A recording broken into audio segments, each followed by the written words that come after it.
So in this clinical video, we're going to demonstrate how to take good quality records, which will be intraoral and extraoral photographs, and good quality impressions, which you can either put up in stone casts or what we do, reverse scan into an E-model.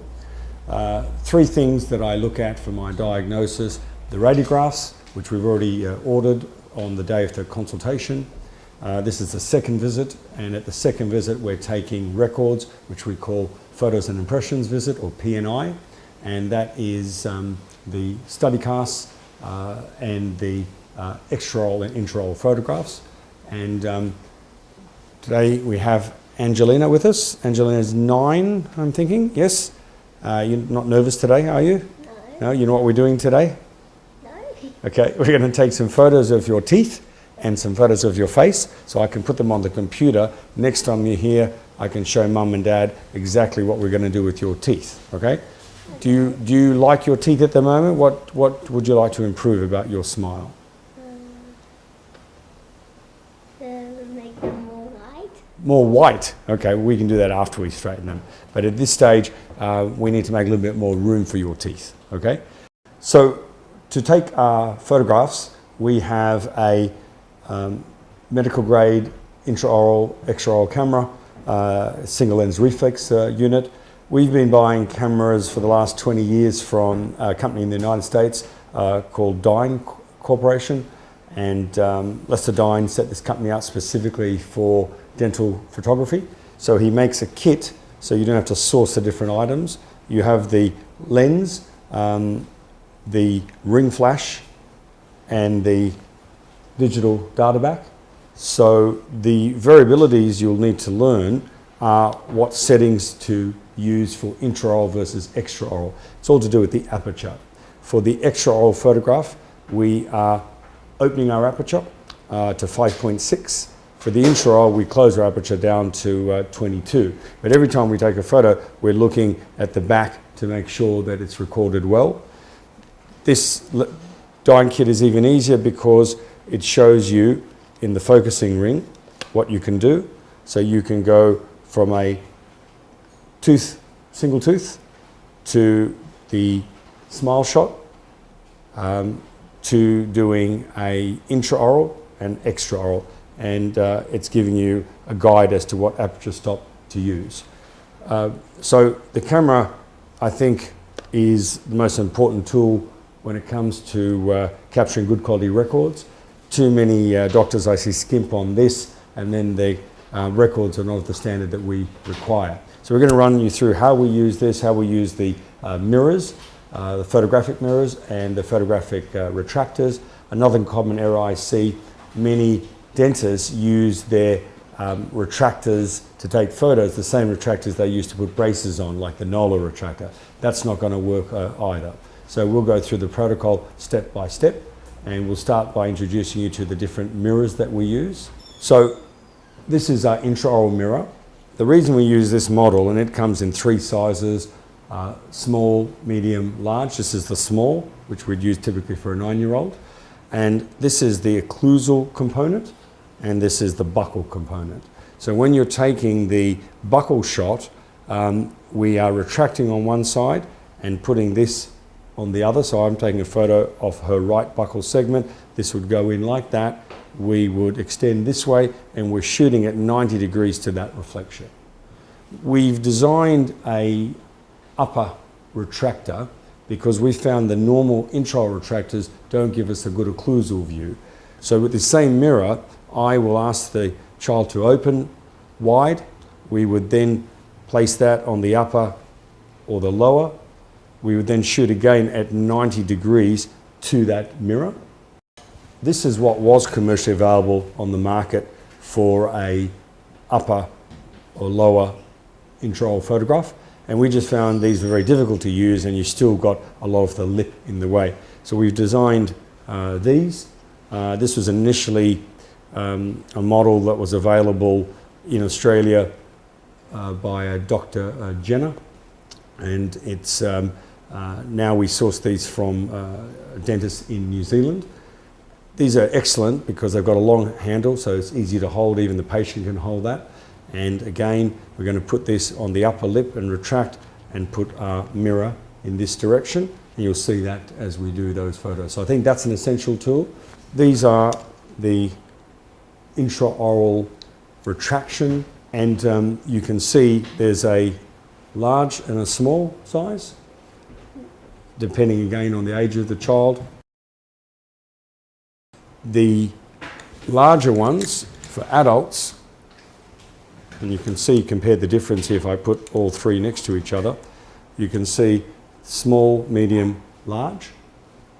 And these are really to retract the cheeks so that we can get a good intraoral photograph from the front, as well as when we do our buccal segment shots, one side is retracted so that you can put the mirror nicely on the other side. And these are the sort of tips that we'll be demonstrating for you.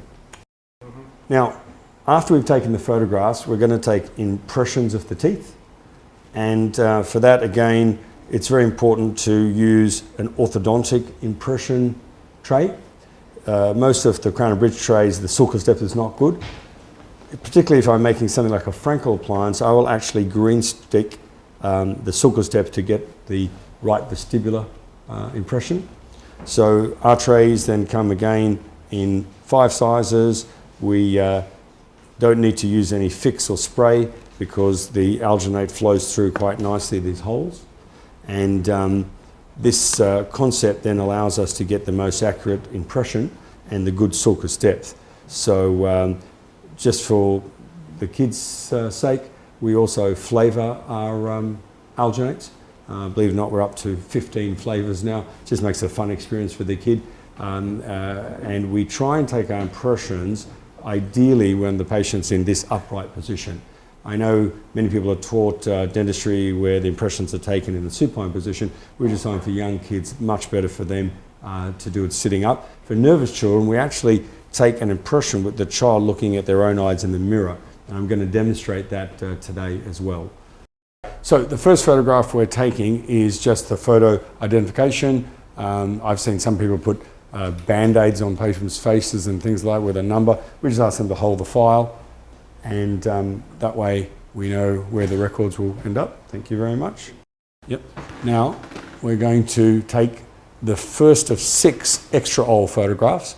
The first photograph is just natural posture. Now this is very important because some children, their natural posture might be like this. And I want to record that because it shows airway. Whereas some people take a photograph and the kid will do this for the photo. That's not natural. So look for natural posture, extraoral. Then we take the same photo again, but with a big smile. Now I know you can do a big smile because a minute ago you were laughing. Can you think of something funny and give me a big laugh? That's it. That's the one we want. Great. Right, ready? A big you look there at Dr. Con. Yeah, that's it. And big smile. But you really got to smile. Big laughing. You think I'm saying? That's it. That's the one. Great. Good. Now we're going to take 2 more photos. One smiling, one not smiling. But I want you to look over at my nurse there. Can you do that? So point your feet. Yeah. That's it. Perfect. Great. So lips together. Breathe through your nose. First one. Just natural posture for the lips. Yeah. Looking a bit lower. That's it. Good. The eyes. That's it. Good. So this is called the oblique or 45-degree photo, and we take it with and without smile. Good. So now, with the big smile again, looking the same way. Yeah. Big smile, laughing. Great. Okay, now you're going to turn 90 degrees, so you're going to turn this way, and I want you to look straight out the door, right? Point your feet that way. You good? Okay. In this photo, it's very important that the hair is off the face. Many times I see photographs that doctors have taken with glasses on. There's no need for that. Many times I see the hair over the face. We want to look at the mandibular plane angle. If you want to achieve natural head posture, the ideal thing is for a child just to look at their own eyes in the mirror, and that achieves that posture. So I normally ask the nurse to hold that. Now what I'd like you to do is, can you see yourself in there? Can you see look at your eyes in the mirror? Great. And then we'll take the 2 photos, which will be the 90-degree extraoral. And then the next photo, I want you to give me a really big smile. Keep looking at your eyes in the mirror there, right? And give you a big smile, like you did last time. Big, big smile. Perfect. Great. So that's our 6 extraoral photographs. So now we're going to take photographs inside the mouth. The mirrors tend to fog, so we would have already warned these, and we warned the child about that. Alternatively, there are mirror kits you can buy now, which have an anti-fogging fan. I don't think there's a real need for that. However, we'll talk about both those options. The most important thing, of course, those when you're taking a photo and the patient's breathing, we want to demist that shot. So can I get you to pop these glasses on for me? That's the go. All right, now we're going to put those retractors that I showed you into your mouth, and we're going to put our aperture setting, which was 5.6 for the extraoral. We're now doing an intraoral, which is an aperture setting of f/22. But again, it varies from camera to camera. Always have a look at the quality. You might change the aperture, one stop up, one stop down. Right, so you want to go through that?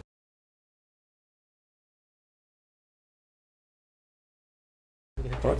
So the first intraoral photograph is taken with the retractor.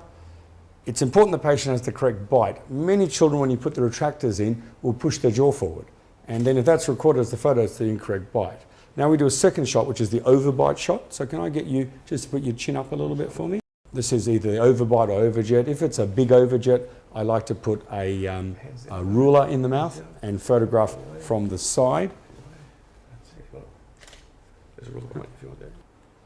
In this particular case, we have a div 2 and a deep bite, but if I had a really increased overjet, if I had something like an enlarged labral frenum, if I had a fractured tooth, if I had a fused tooth, germinated tooth, I'd take a one-to-one photograph just of that. They're the additional photos to the standard 6 intraoral, 6 extraoral that I require for my diagnosis. So a good way to record an increased overjet, we will get some black cardboard.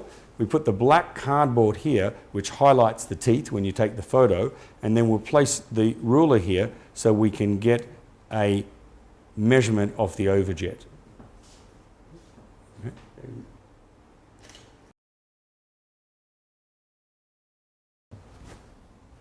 We're now going to do the intraoral buccal shot. This is the one I find most doctors don't do well. Many doctors just try and retract the cheek as much as possible. You'll never be able to see the second molar if you do that. So what we're using is the intraoral mirror. Okay, good. So the nurse stands behind and cheek retractor in one hand, mirror in the other. Mirror enters horizontal, then she turns it over so the mirror lies vertical. Get the patient to bite together gently. Now I control, as the photographer, I control the photo.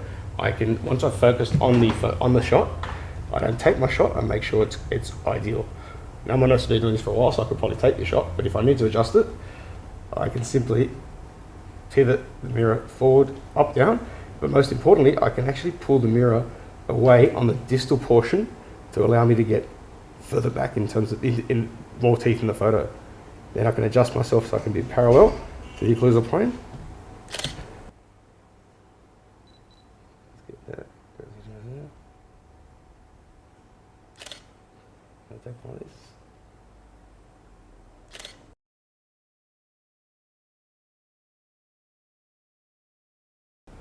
So now the same photo on the other side. So the doctor will swap. The nurse will change the retractor from the right to the left using the same mirror coming in from this side. Okay. Now the last 2 intraoral photos before we do the smile shot, and we'll talk about with the new concept in orthodontic diagnosis based not just on straight teeth but smile design, such as the buccal corridor width, such as the smile arc. We'll take one photograph which will just be there, but before we do that we've got 2 more intraoral, which is the upper and the lower. This is where we're going to use the new Jenner style retractor. Same aperture setting, which is intraoral f/22, and you'll see, just relax your lip and put it over there, that's the goal. Big R for me, wide as you can go, R. Great. And big R, wide as you can go. Good girl, you're doing really well here. Really good, really good. And one more. Get one more. And just in case you can't see your 7s in the photo, sometimes you just need to drop the mirror down and then you get a better occlusal shot.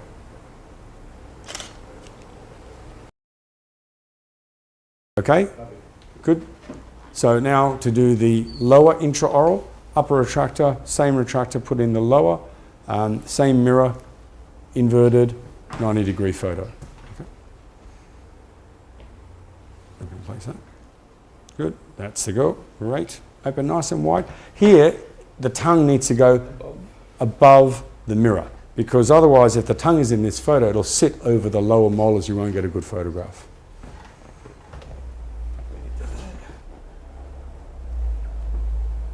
Is that also under the tongue? She's had a lingual tongue tie. Okay, good. Just out of interest, in this particular case, this young lady's just had a lingual frenectomy using a soft tissue diode laser. I might show you that just to see how quickly that heals, and why so many kids do need tongue ties released so that the tongue can elevate onto the palate. That out. That's going again. Put the tongue maybe down. Put the tongue down. Put your tongue on the floor. That's it. That'll be better. Just make it. You make your tongue a little bit smaller. That's it. Perfect. I don't know why that works, but it always does.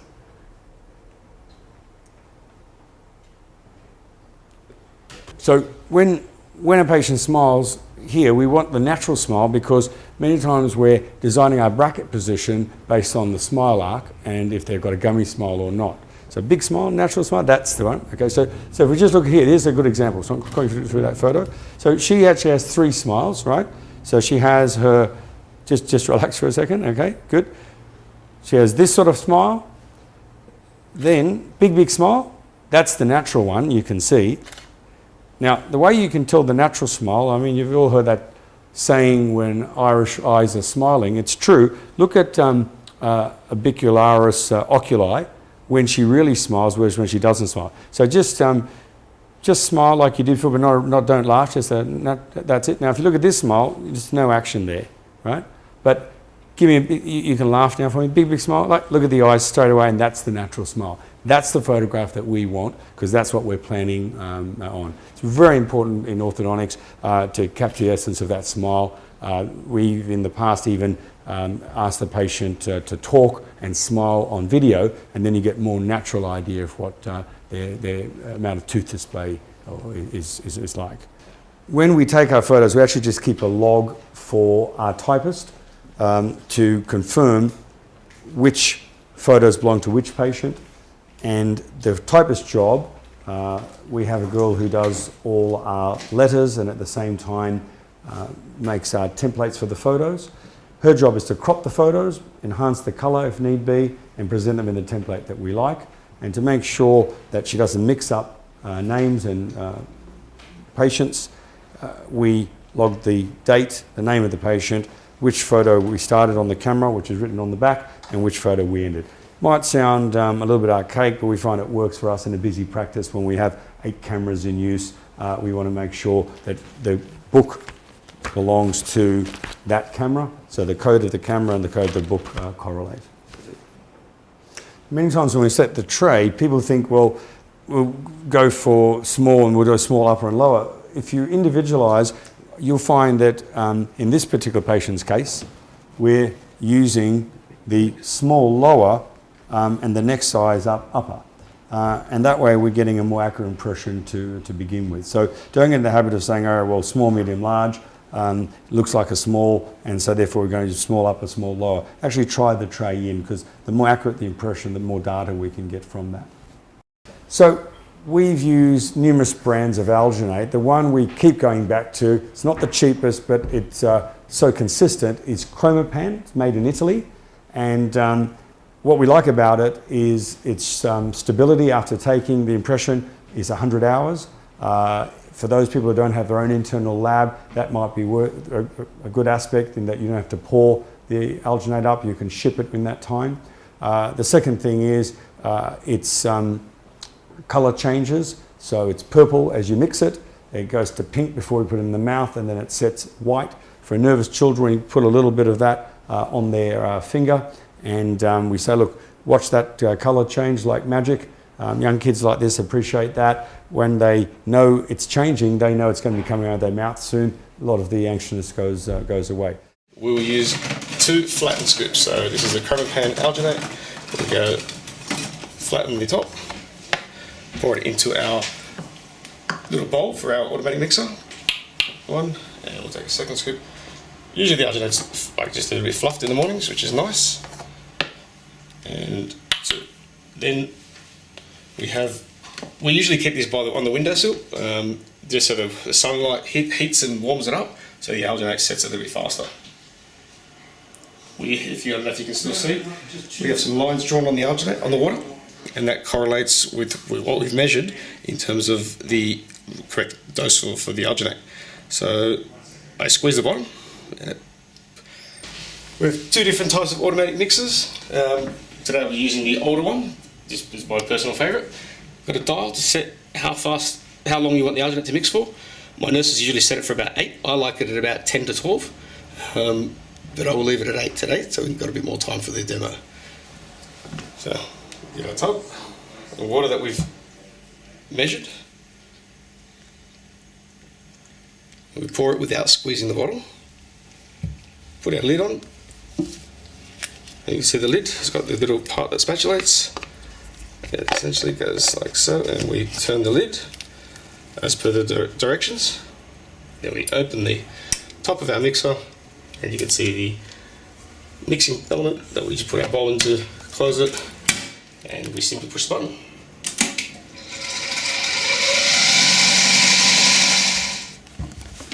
Then the alginate comes out, and it should be nice and purple. It's pink now, purple, turning pink, and we gather it all up, and you can see that's a great mix of alginate. It's great consistency. The accuracy of these impressions is quite amazing, and the fit of our appliance is a testament to that. And we load the tray, and we've got to quickly get that in the mouth before it turns white. Talking about anxious patients for impressions, 3 techniques. One is to ask the child to lift their legs, right leg, left leg, both legs together.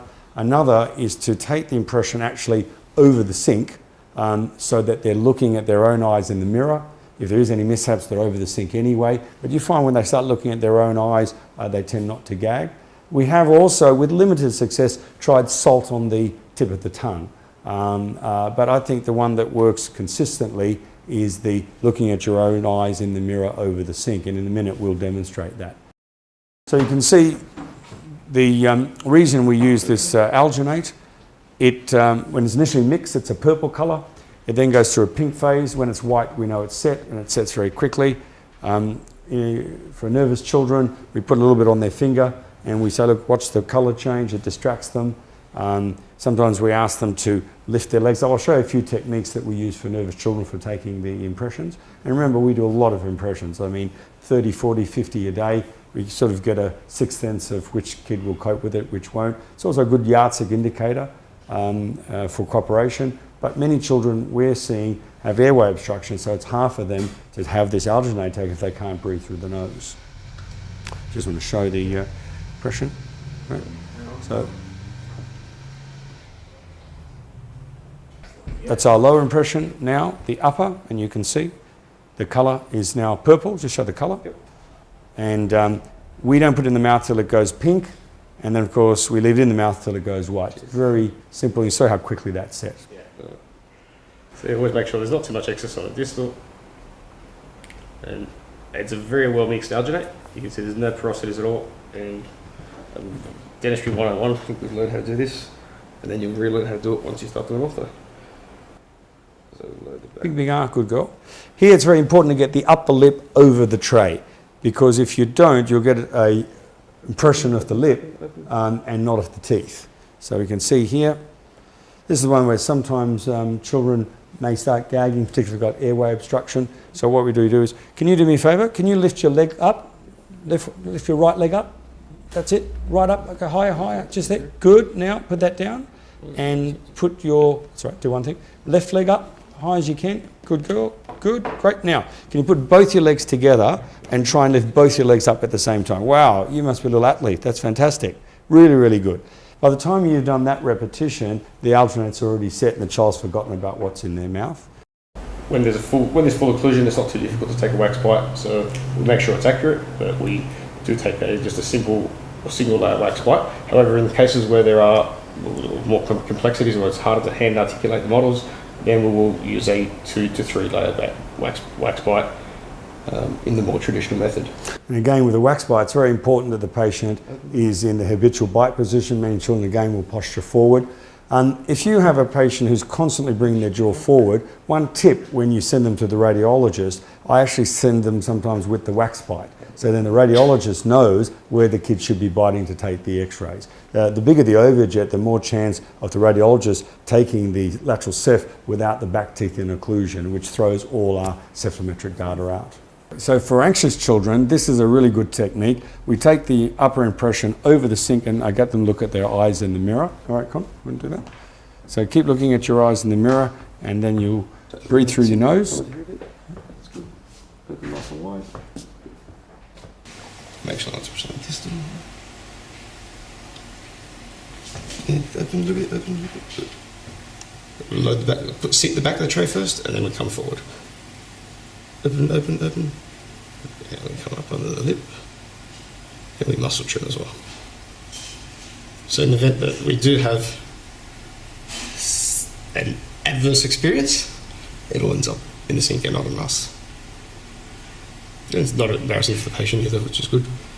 However, with the mirror, they tend not to gag.